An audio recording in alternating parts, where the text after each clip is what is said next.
কণমানি বিৰাট দেৱনাথৰ বাঁহীৰ সুৰত প্ৰাণবন্ত অসমৰ হিয়াৰ আমুঠু জুবিন গাৰ্গৰ মায়াবিনী। জুবিন গাৰ্গ কায়িকভাৱে আমাৰ মাজৰ পৰা নোহোৱা হোৱাৰ শোকত আজিও ম্ৰিয়মান অসমবাসী।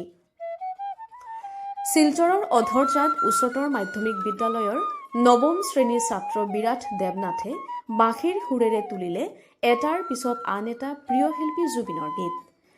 বাঁহীৰ কোনো আনুষ্ঠানিক শিক্ষা গ্ৰহণ নোলোৱাকৈ বিগত এবছৰ ধৰি এই কিশোৰজনে বাঁহীৰ সুৰেৰে তুলি আহিছে বিভিন্ন শিল্পীৰ বিভিন্ন গীত। ঠিক তেনে সময়তে জুবিন গাৰ্গ আছিল বিৰাট দেৱনাথৰ প্ৰিয় শিল্পী। ফলত বাঁহীৰ সুৰত স্মৰণ কৰিব খুজিছে প্ৰাণৰ শিল্পীগৰাকীক।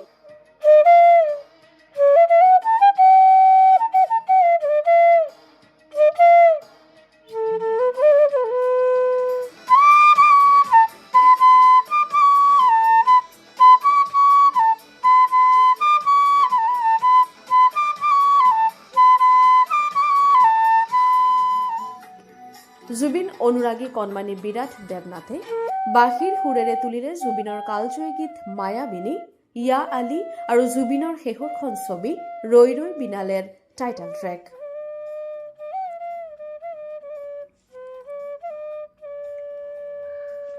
ইয়াৰ লগতে এখন ভক্তিমূলক গীতো বাঁহীৰ সুৰেৰে তুলিবলৈ চেষ্টা কৰে জুবিন অনুৰাগী বিৰাটে।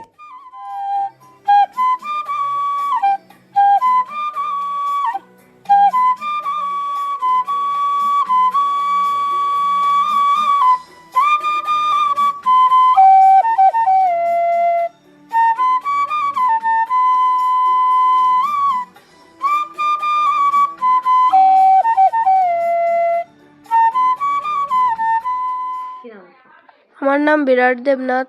আমি ক্লাস 9-এ পড়ি। আমার স্কুলের নাম হলো অধরচাঁদ এইচএস স্কুল। তো আমি বাঁশি 1 বছর ধরে শিখছি। তো আমার অনুষ্ঠানে অংশ নিয়েছো? হ্যাঁ, অংশ নিয়েছি। প্রোগ্রামে নাম করানো হয়েছে।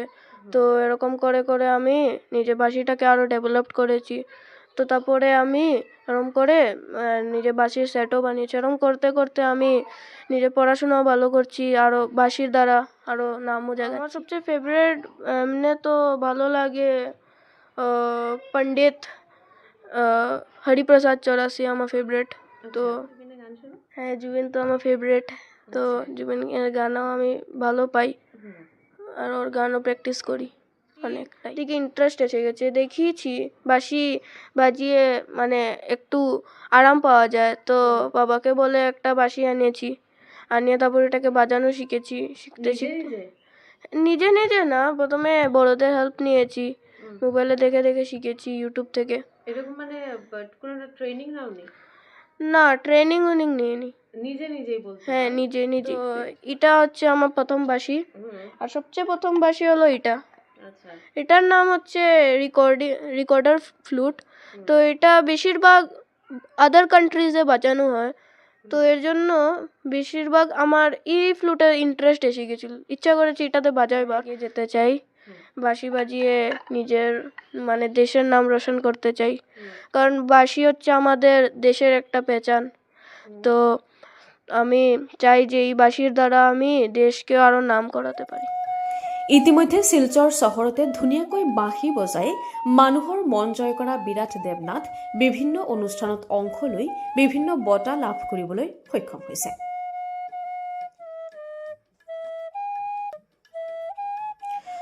আৰু এই বাঁহী বজাই গোটেই ভাৰতৰ নাম উজ্জ্বল কৰিবলৈ প্ৰয়াস কৰিব বুলি জনাইছে বাঁহী শিল্পীগৰাকীয়ে। শিলচৰৰ পৰা আখি দাস, লোকেল 18।